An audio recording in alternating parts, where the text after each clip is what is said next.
சட்டமன்ற தேர்தலில் அதிமுக பாஜகவுக்கு 27 சீட்டுகள் கொடுத்திருக்காங்க. இது சாமர்த்தியமா அல்லது வெற்றி வியூகமா? 27 சீட்டு பாஜக கொடுத்தது சாமர்த்தியமா அப்படின்னு சொல்லுவாங்க. அதே சமயத்தில் அதிகமாக கொடுத்திருந்தாலும் இவங்க என்ன பாஜகவுக்கு அடிமை, இவங்க பாஜகவுக்கு நிறைய சீட்டு கொடுத்துட்டாங்க அப்படின்னு பேசுவாங்க.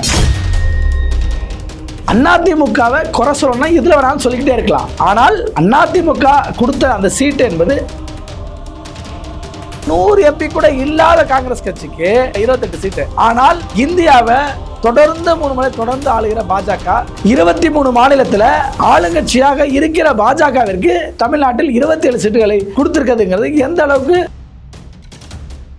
தேமுதிகவிற்கு செல்வாக்கே இல்ல. 2 லட்சம் வாக்கு தான் வாங்கியிருக்காங்க. 2 லட்சம் வாக்கு வாங்கின தேமுதிக 10 சீட்டு ஒரு மாநில MP. ஆனா விடுதலை சிறுத்தைகள் கட்சி என்பது பல வாய்ந்த கட்சி அன்னைக்கு இருக்குது. போய் நீங்க எப்படி விடுதலை சிறுத்தைகள் கட்சிக்கு 6 சீட்டு தான் கொடுப்பீங்க? வைகோ மிக வேதனையாக பேசுகிறார். என்ன சொல்கிறார்? நாங்கள் சிரித்து கொண்டே அழுகிறோம் அப்படின்னு சொல்றாரு. அதிமுகவை பலவீனப்படுத்தணும், ஆனா பலவீனப்படுத்த முடியாது. ஏன்னா அது மக்கள் கட்சி. திமுக போல ஒரு குடும்ப கட்சி கிடையாது.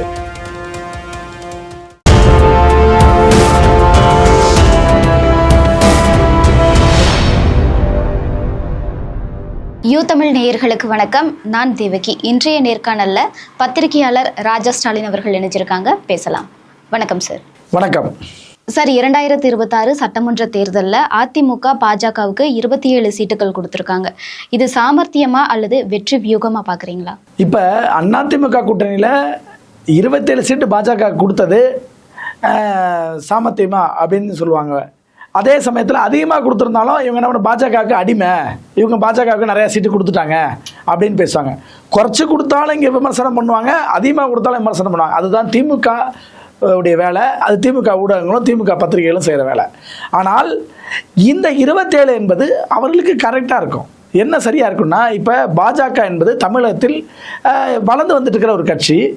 இந்த கட்சிக்கு இந்த எண்ணிக்கை என்பது அந்த வேட்பாளர் வயசுலேயும் சரியாக இருக்குன்னா, ஒரு 60 பேர்னா 60 பேருக்கு வேணால் வேட்பாளர்கள், அதாவது மக்கள் மத்தியில் செல்வாக்குள்ள வேட்பாளர்கள். அப்போ கட்சியில் ஆள் இல்லைங்கிறதுல அந்த கட்சியில் செல்வாக்கு உள்ளவர்கள் மக்களிடம் போய் ஓட்டு கேட்டால் அதை ஓட்டு வாங்கணும். அப்போ ஆமாம் இவர் வெற்றி வேட்பாளர் வருவார் அப்படின்னு மக்கள் நம்பினா தான் அவங்க வெற்றி பெற வைப்பாங்க. இதில் இருந்து பார்த்தீங்கன்னா உங்களுக்கு அந்த எல்லா தொகுதிகளும் அமைச்சர்கள் பெரும்பான்மை இருக்கிற தொகுதிகளாக இருக்குது. அப்படின்னா அமைச்சர்களை எதிர்த்து போட்டியிட அவர்களே தயாராக இருக்கிறார்கள். பாஜக காரர்கள் கொடுத்த பட்டியலிலிருந்து தான் நம்ம இந்த வேட்பாளர்களுக்கு ஒதுக்கியிருக்கு. ஆக அதன் அடிப்படையில் தான் நம்ம அதை செய்யுது. ஆனால் அதிமுகவை குறை சொல்லணும்னா இதில் வேணாலும் சொல்லிக்கிட்டே இருக்கலாம். ஆனால் அதிமுக கொடுத்த அந்த சீட்டு என்பது எத்தனையோ தடவை பெரிய பெரிய வேட்பாளர்களை, அதாவது விஜயகாந்தே உளுந்தூர்பேட்டையில் போட்டியிடும் போது அப்போ அதிமுக சேர்ந்த குமரகுரு வெற்றி பெற்றார். விஜயகாந்த் 2வது இடம் கூட வரல, 3வது இடம். அப்போ அந்த அளவுக்கு மக்கள் மத்தியில் செல்வாக்கு உள்ளவர்களாக இருக்கிறார்கள். அப்போ இந்த இடத்துல இது போலத்தான் இன்னைக்கு பாஜக வளர்ந்து எல்லா தொகுதியிலும் நாங்கள் போட்டிடுறோம் அப்படிங்கிறாங்க. இப்போ திருச்சி மேற்கில் கேஎன் நேரு நிற்கிற தொழில் எதிர்த்து போட்டிடுறோம்னு அவர்கள் தான் கேட்குறாங்க. அப்போ நம்ம அந்த சீட்டு கொடுக்குறோம். ஆக திருச்சியில் யார் வேட்பாளரை போட போகிறாங்கன்னு அந்த பாஜகவை சார்ந்த, ஆனால் அந்த இடத்துல நாங்கள் வேட்பாளர் போட்டு பண்ணிக்கிறோன்னா அவங்க இது பண்ணிடுவாங்கல்ல. ஸோ அது போல் இது ஒவ்வொருத்தர்களுடைய அவர்களுடைய விருப்பத்துக்கு ஏற்றவாறு, அதாவது பாமக எங்கே கேட்டுச்சோ அங்கே தான் கொடுத்தோம், இது அமமுக எங்கே கேட்டுச்சோ அங்கே தான் கொடுத்தோம். அப்போ அதெல்லாம் இல்லைன்னு சொல்ல. சைதாப்பேட்டையில் செந்தமிழன் முன்னாள் அமைச்சர், அவர் அமமுகவில் முக்கிய பொறுப்பில் இருக்கார். அவர் அந்த தொகுதியில் மீண்டும் கேட்குறாங்க. அப்போ அந்த வாய்ப்பை நம்ம கொடுக்குறோம். இப்படி தான் அந்த விஷயம் போயிட்டுருக்கு. ஆக அதிமுக என்பது அனைவருக்கும் விரும்புகிற இடத்துல இருக்குது. ஒன்றும் இல்லைங்க, அந்த கூட்டணி விஷயத்தில் திமுக இந்த கூட்டணியில் எவ்வளோ சிக்கல் இருக்குது. இன்றைக்கு வரைக்கும் பல்வேறு பிரச்சனைகள் இருக்குது. என்ன பிரச்சனை? கூட்டணி பேச்சுவார்த்தை அந்த ஒரு 2 மாதமாக காங்கிரஸுக்கு திமுகவுக்கும் பேச்சுவார்த்தை இழுபறி. அவங்க விஜய்கிட்ட போகிறாங்க காங்கிரஸ் அப்படிங்கிற பேச்செல்லாம் இருந்துச்சு. ஆனால் அதை தாண்டி அப்புறம் நீண்ட நாளுக்கு அப்புறம் ஒன்று சேர்ந்துருக்காங்க. அது 28 சீட்டு. 28 சீட்டு எப்படிங்க? மொத்தமாக இந்தியாவில் 3 மாநிலத்தில் ஆளுகிற கட்சியாக காங்கிரஸ் மாறிடுச்சு. 100 MP கூட கிடையாது. ஆனால் 100 MP கூட இல்லாத காங்கிரஸ் கட்சிக்கு இன்றைக்கி உங்களுக்கு 28 சீட்டு. ஆனால் இந்தியாவை தொடர்ந்து 3 முறை தொடர்ந்து ஆளுகிற பாஜக 23 மாநிலத்தில் ஆளுங்கட்சியாக இருக்கிற பாஜகவிற்கு தமிழ்நாட்டில் 27 சீட்டுகளை கொடுத்துருக்கிறதுங்கிறது எந்த அளவுக்கு ஒரு சாமர்த்திய சனம் மட்டும் இல்லைங்க, இதுதான் வெற்றி வாய்ப்பு. தமிழகத்தில் நாம் அதிகமான தொகுதியில் தாமரையில் போட்டியிட வைத்தால் அதிகமாக திமுகவுக்கு சாதகமாக அமையும். ஆனால் தாமரை வெர்சஸ் உதயசூரியன் என்பது தாமரை வெர்சஸ் உதயசூரியன், உதயசூரியனுக்கான வெற்றி வாய்ப்பு அதிகமாக இருக்கும். அதனால் என்ன பண்ணுறாங்க, இதை வந்து நம்ம அதிமுகவோடு இது பண்ணுவோம் அப்படிங்கிறாங்க ஒரு பக்கம். அதுபோல் தாமரைக்கு எந்தெந்த இடத்துல வாய்ப்பு இருக்கும், ஏன்னா நிறைய 27 தொகுதி கொடுத்தா அந்த 27 எங்கெங்கெல்லாம் வாய்ப்பு இருக்குது. இப்போ கமலஹாசன் எதிர்த்து வானதி போட்டிட்டாங்க, ஆனால் வானதி வெற்றி பெற்றாங்க, கமலஹாசன் வெற்றி பெறல. அதுபோல் எங்கெல்லாம் வாய்ப்பு இருக்கோ அங்கே அந்த வாய்ப்பை பயன்படுத்தி அவர் வெற்றி பெற செய்வதுதான் அதிமுகவுடைய வேலை. இப்போ திமுக கூட்டணியில தொகுதி பிரிக்கிறதுல ஒரு சிக்கல் ஏற்பட்டிருக்கு, இதை பத்தி கொஞ்சம் சொல்லுங்க சார். திமுக கூட்டணியில் சீட்டுகளை பிரிச்சு கொள்ளுது. தேமுதிகவிற்கு செல்வாக்கே இல்லை, 2 லட்சம் வாக்கு தான் வாங்கியிருக்காங்க. 2 லட்சம் வாக்கு வாங்கின தேமுதிக 10 சீட்டு ஒரு மாநில எம்பி. ஆனால் விடுதலை சிறுத்தைகள் கட்சி என்பது பல வாய்ந்த கட்சி எனக்கு இருக்குது. தமிழ்நாட்டில் இன்றைக்கி வந்து திமுக, அதிமுக, காங்கிரஸ், பாஜகவுக்கு அடுத்த இடத்துல பாமகவும் விசிக தான் வருவாங்க. இப்படி வர அந்த லிஸ்ட்டில் போய் நீங்கள் வந்து எப்படி வந்து விடுதலை சிறுத்தைகள் கட்சிக்கு 6 சீட்டு தான் கொடுப்பீங்க, இல்லை கூடுதலாக ஒன்று கேட்டுக்கிட்டு ரொம்ப கஷ்டப்பட்டு கேட்டு அவர் நான் வேதனையோடு பேசுகிறேன். அதாவது எனக்கு உங்கள்கிட்ட சீட்டு வந்து கேட்பதற்கே வேதனையாக இருக்குது, ஒரு சீட்டு 2 சீட்லாம் ரொம்ப பேரம் பேசுகிறீங்க அப்படின்னு சொல்லி அவர் ரொம்ப வேதனையோடு பேசி அதன் பிறகு 2 சீட்டுக்கு அதிகமாக கொடுத்தீங்க. மொத்தம் 8 சீட்டு திமுக கொடுத்துச்சு. ஆக அந்த அளவுக்கு கூட்டணிகளை மதிப்பு இல்லாமல், அதாவது என்ன சொல்லுறேன்னா தேமுதிக வெர்சஸ் விசிகான்னு போட்டிங்கன்னா விசிகா தான் பெரிய கட்சி. விசிகாவிற்கு கடந்த முறை நீங்கள் 6 தொகுதிகளில் போட்டியிட வாய்ப்பு கொடுத்தீங்க. அந்த 6 தொகுதியில் வாங்கின வாக்கே அவங்க 4.5 லட்சம் ஓட்டு. ஆனால் டிடி தினகரனோடு சேர்ந்து நின்ன தேமுதிக கடந்த முறை வாங்கிய வாக்கு மொத்தமாகவே 2 லட்சம் தான். அப்போ 2க்குமான வித்தியாசம் எப்படி இருக்கு பாருங்க. இவங்க 6 தொகுதியில் போட்டிட்டு 4.5 லட்சம், அவங்க 60 தொகுதியில் போட்டிட்டு 2 லட்சம். அப்போ ஒரு தொகுதிக்கு 2000-3000 ஓட்டு தான் வாக்கு தான் ஆவரேஜாக அவங்க வாங்கியிருக்காங்க. அப்படி இருக்கிற தேமுதிகவுக்கு நீங்கள் 10 சீட்டு ஒரு மாநில எம்பி கொடுத்துருக்காங்க. இதுதான் திமுக கூட்டணி நடத்துகிற முறை. அதுபோல் கம்யூனிஸ்ட் கட்சியை தொடர்ந்து மக்கள் மத்தியில் மக்களுக்காக பாடுபடுகிற கட்சியோடு மட்டும் இல்லை, தொடர்ந்து 10 ஆண்டுகளாகவே திமுகவை என்ன மக்கள் விரோத செயல்களில் ஈடுபட்டாலும் உடனே அவங்களை முட்டு கொடுக்குற வேலையை கம்யூனிஸ்ட் செஞ்சாங்க.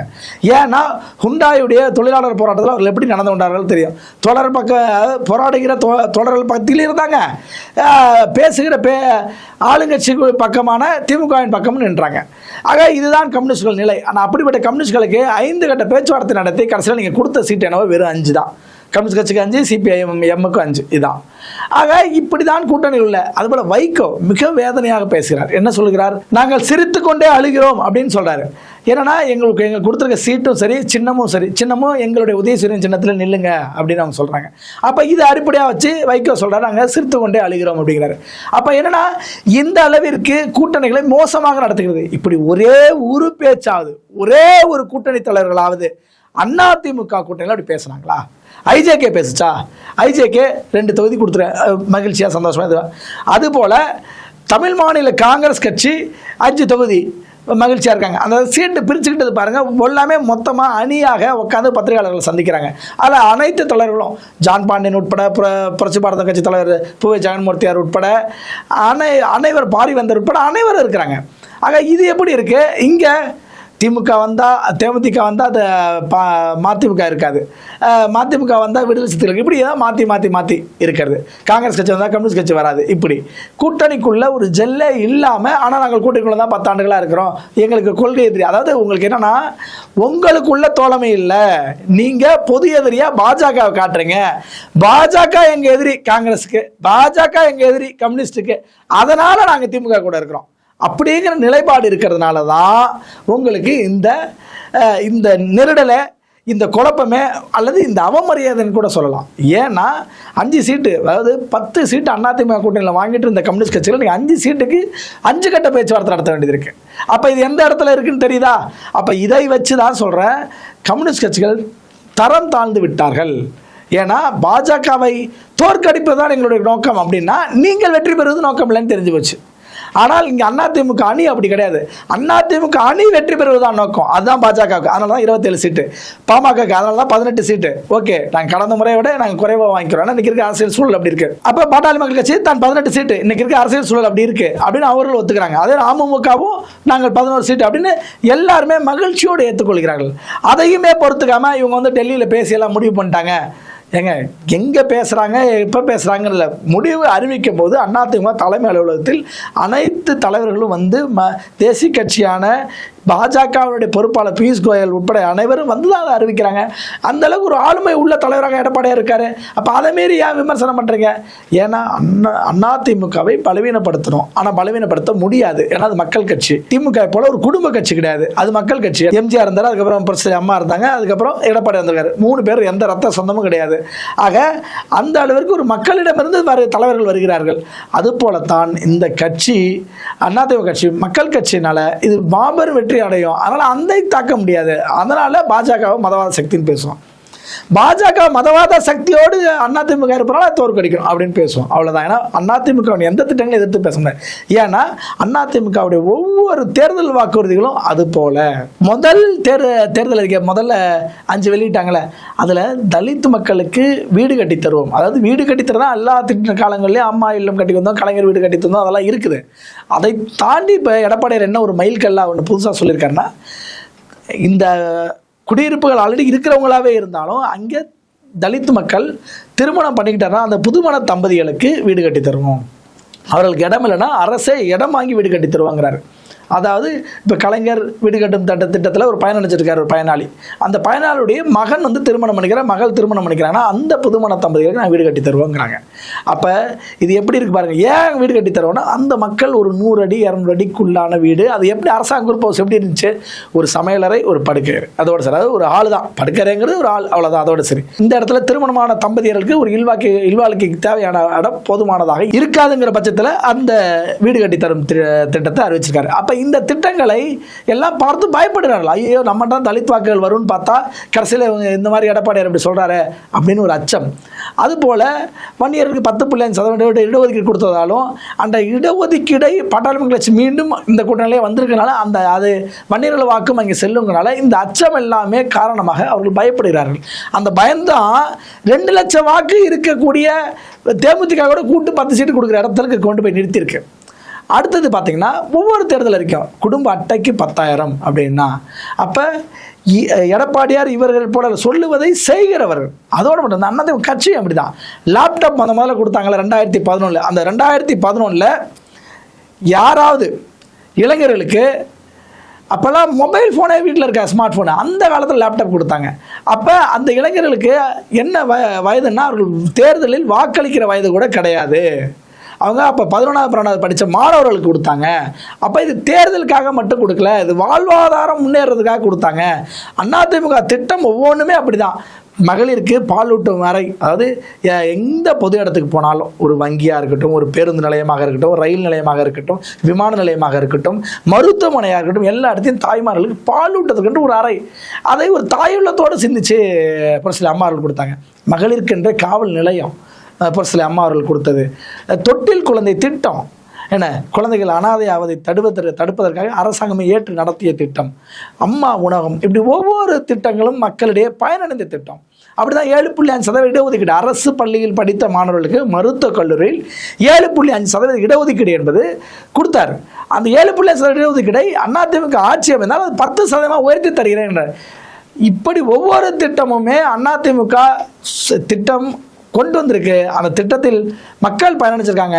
அதனால் அதிமுக மாபெரும் வெற்றி பெறும். அந்த வெற்றி பெறுங்கிற பயத்தில் தான் இவங்க என்ன பண்ணுறாங்க, எதையாவது ஒன்று பண்ணுறாங்க. அதாவது எதையாவது ஒன்று பண்ணி கூட்டணி, அதாவது அதிமுக கூட்டணி வலுவாக இல்லைன்னு சொல்லணும். ஆனால் ஒன்று சொல்கிறேன் கேளுங்க, 2016 அதிமுக கட்சி தனித்து போட்டிக்கிட்ட 136 தொகுதி வெற்றி பெற்ற கட்சி.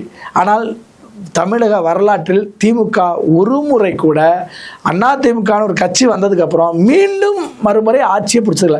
ஒரு முறை ஆட்சி நடத்தினா அடுத்த 5 ஆண்டுகள் ஆட்சி இழந்துருவாங்க. அதிமுக மட்டும்தான் மீண்டும் ஆட்சி செஞ்ச வரலாறு உண்டு. எம்ஜிஆர் மீண்டும் ஆட்சி செஞ்சார். இப்போ சில அம்மார்கள் மீண்டும் ஆட்சி 11லேயும் வந்தாங்க, 16லேயும் வந்தாங்க, கூட்டணியே இல்லாமல் வந்தாங்க. அப்போ தனியரசும் கருணாசியும் கூட வச்சுக்கிட்டு அவர்களுக்கு கூட ரெட்டலை சின்னத்தில் தான் போட்டுட்டாங்க. ஆக அந்த அளவிற்கு அதிமுக கட்சி என்பது மீண்டும் ஆட்சி பண்ணி வரலாறு இந்த கட்சிக்கு உண்டு. மக்கள் செல்வாக்கு உள்ள கட்சியாக இருக்கிறது. ஆனால் திமுகவிற்கு அப்படி ஒரு வரலாறே கிடையாது. அதனால் மீண்டும் திமுக ஆட்சி வராது. அதிமுகவின் ஆட்சி தான் வருங்காலம். அதுபோல் தேர்தலில் யாரெல்லாம் சறுக்கிறாங்களோ, அதாவது கூட்டணி விஷயங்களில், பேச்சுவார்த்தையில், சீட்டு ஒதுக்குவதில், வேட்பாளர் அறிவிப்பதில் அந்த அணி வெற்றி பெறாது. இது வரலாறுல இத்தனை ஆண்டுகளாக நம்ம அந்த பத்திரிகை உலகத்தில் இருக்கிறதுனால நாம் பார்த்ததில் தொடர்ந்து ஏறத்தாழ ஒரு 20 ஆண்டுகளாக நான் பார்க்கறதில்ல தேர்தலில் யாரெல்லாம் சறுக்குகிறார்களோ அவர்களெல்லாம் தோல்வியை தழுவார்கள். அதுதான் அதிமுக என்பது தன்னுடைய தேர்தல் பயணத்தை எழுச்சி தமிழன் புரட்சி பயணம் என்று ஓராண்டுக்கு முன்பே அதிமுக தொடங்கிச்சு. எடப்பாடியார் பேருந்தில் பயணம் போனார் இல்லையா எல்லா ஊர்களுக்கும். அப்போ அதிலே தேர்தலுடைய முதல் கட்ட பயணம் கூட அதை எடுத்துக்கலாம். அதுபோல் வேட்பாளர் அறிவிப்பு என்பது அனைவரையும் ஒன்றா வச்சு யார் யார் என்ன சீட்டுன்னு சீட்டு பிரிச்சுட்டாங்க. அடுத்து 23 வேட்பாளர்களை முதற்கட்டமாக அறிவிச்சிட்டாங்க. பாஜக அறிவிக்க போகுது. இப்படி ஒவ்வொரு விஷயமும் இருக்கிறதுனால என்னென்னா இந்த அதிமுக அணி என்பது தேர்தல் வேலைகளில் முந்திக்கொண்டு செல்கிறது அப்படின்னு தெரியுது. எஸ்ஏஆர் நியமனம், அதில் பிஎல்ஓக்களுடைய எஸ்ஏஆர் பணி, அதில் பிஎல்ஓக்களுடைய நியமனம் அனைத்தில் அதிமுக முன்னாடி நின்றுருக்கு. திமுக அதிமுக ஒரு 2000 பேர் தான் வித்தியாசம். 67,000 பேர் போட்டிருக்காங்க பிஎல்ஓக்களை. ஆக அந்த அளவிற்கு அதிமுக கட்சி என்பது வலுவான கட்சியாக இருக்கிறது. அதிமுக அணியே மிகவும் ஒரு ஜெல்லோட ஒரு பிணைப்படம். நம்ம வெற்றி பெறணுங்கிறதா இலக்கு. இங்கே எப்படின்னா இங்கே திமுக சொல்கிற மாதிரி பாஜகவை வீழ்த்தணும், ஒரு மதவாத சக்தியை வீழ்த்தணும், அவர்களை வீழ்த்துவதற்காக நான் ஒன்று சேர்ந்திருக்கோன்னு சொல்கிற இடம் இல்லை. நாங்கள் வெல்வதற்காக சேர்ந்திருக்க கூட்டணிங்கிறாங்க. அப்போ வெல்வதற்காக சேர்ந்திருக்க இந்த கூட்டணி தான் வெற்றி பெறும். இதுதான் காலம். ஏன்னா யாரெல்லாம் அதாவது நான் இன்னொருத்தர் தோக்கடிக்கிறதுக்காக சேர்றவன் ஜெயிக்க மாட்டான், இன்னொருத்தர் நான் ஜெயிப்பேன் அப்படின்னு வரவன் ஜெயிப்பான். அப்போ அதுதான் இங்கே நடக்குது. நாங்கள் ஜெயிக்கணும், நாங்கள் ஆட்சிக்கு வரணும் அப்படிங்கிறது அதிமுக அணிக்கு நோக்கம். அதனால் அதிமுக அணி மாபெரும் வெற்றியை இந்த தேர்தலில் பெறும். சென்னையை பொறுத்த வரைக்கும் எப்போவுமே அதிமுக அதிக தொகுதிகளில் தான் போட்டியிடுறாங்க. கடந்த முறையும் பார்த்தீங்கன்னா அதிக தொகுதிகளில் போட்டியிட்டும் வெற்றி பெறலை. இந்த முறை எப்படி இருக்கும் சார்? சென்னை நகரத்தை எடுத்துங்க. நான் ஒரு சென்னைக்கு சுற்றி ஒரு 30 தொகுதிகள். இந்த 30 தொகுதிகளில் ஏறத்தாழ ஒரு எப்படின்னா நம்ம எப்பவுமே சென்னை வந்து வாக்கு சதவீதம் ஒரு 60லேருந்து 70க்குள்ளே தான் இருக்கும். அப்போ அந்த வச்சு பார்க்கும்போது நிறையா தொகுதிகள் 2 லட்சத்துக்கு குறைவாக இருக்க தொகுதிகள். அப்போ பார்த்தீங்கன்னா ஏறத்தாழ ஒரு 1.5 லட்சம் வாக்குகள் தான் தேர்தலில் போலாவுங்கிற சூழல் இருக்குது. அப்போ அந்த 1.5 லட்சம் வாக்குகளில் குறைந்தபட்சம் ஒரு 40,000 50,000 எடுத்தாலே வெற்றி பெற்றுலாங்கிற ஒரு சூழல் இருக்குது. அப்போ இந்த 40,000 50,000 வாக்குகள் அப்படிங்கிறது ஏறத்தாழ விஜய் விஜயுடைய வேட்பாளர் சென்னை பொறுத்த வரைக்கும் எல்லா இடத்துலையுமே ஏறத்தாழ ஒரு 15,000 ஓட்டு வாங்குவாங்கன்னு சொல்லப்படுது. அப்போ மீதி எவ்வளோ? 1.5 லட்சத்தில் மீதி 1,30,000 ஓட்டு. இந்த 1,30,000 ஓட்டில் நாம் தமிழர் கட்சி ஒரு 10,000 ஓட்டு, மற்றவர்கள் மற்ற சுயேட்சை வேட்பாளர்லாம் ஒரு 5,000 ஓட்டு கழிச்சாங்கன்னா ஏறத்தாழ அந்த தொகுதியில் இருப்பது என்பது 1,10,000 ஓட்டு. அப்போ 50,000 எடுத்தாலே அல்லது 60,000 எடுத்தாலே வெற்றி வேட்பாளர் மாறிடுவாங்க. அப்போ அதிமுக இந்த முறை சென்னையில் மட்டுமே அதிகபட்சமாக 30 தொகுதிகள் இருக்கக்கூடிய சென்னை சுற்றியும், அதாவது சென்னை, செங்கல்பட்டு, காஞ்சிபுரம், திருவள்ளூர் மாவட்டத்தில் அந்த 30 சட்டமன்ற தொகுதிகளை ஏறத்தாழ 20க்கும் மேற்பட்ட சட்டமன்றங்களை சென்னையில் கைப்பற்றுவார்கள். அப்படி ஒரு வரலாற்று சாதனையை படைப்பார்கள். ஏன்னா அம்மா காலத்தில் 20 வந்து சென்னையில் முழுக்க கைப்பற்றது கிடையாது. ஏறத்தாழ ஒரு 6 தொகுதி 7 தொகுதி கைப்பற்றாங்க. ஆக அந்த ஒரு சூழலை நம்ம எடப்பாடியார் தலைமையில் சாதிக்கும். இது ஒரு சாத்தியக்கூறு. அதுபோல் அடுத்து தமிழ்நாடு முழுக்க பார்த்தீங்கன்னா ஏறத்தாழ அதே போல் தான் ஒரு 2 லட்சம் வாக்குகள் தான்.